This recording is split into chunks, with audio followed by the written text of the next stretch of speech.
hazvina kumira zvakanaka. Ipo zvinezvi zvinhu hazvina kugadzikana. Nyaya iri panapa yakamira yakadai so muri Zimbabwe pari kunzi President Emmerson Mnangagwa tells Agriculture Minister Anxious Masuka to buy a suit as he hands him $500 from a stack of 100 bills this weekend.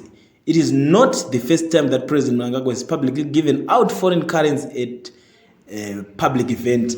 Nyaya panapa ndekudai so minister uyapuwa mari uyo anzi 5 yako enda unozvitengerawo suit uye wakaonekerawo because vanenge vangofarirawo confidence dzake dzine dziri paari uchienda unotenga suit yako upfeka woonekerawo. But nyaya iri kukomplainwa nevanhu vakawanda panapa iri kunzi why is it mukuru vasiri kupa vanhu mabrick emazig, why vari kupa foreign currency ema-US? And I'm sure tikada kunyatsotarisa nyaya iyi hainyanyise kuita sahasha kune vazhinji because unongo chinzi Zimbabwe inoshanda mari dzese dzakawanda saka munhu anobuditsa yaanoda kana kuti yaanenge anayo.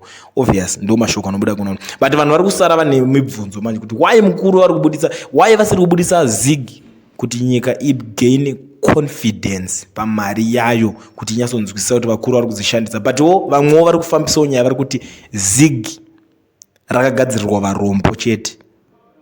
Amen. Muri kuionawo sei nyaya?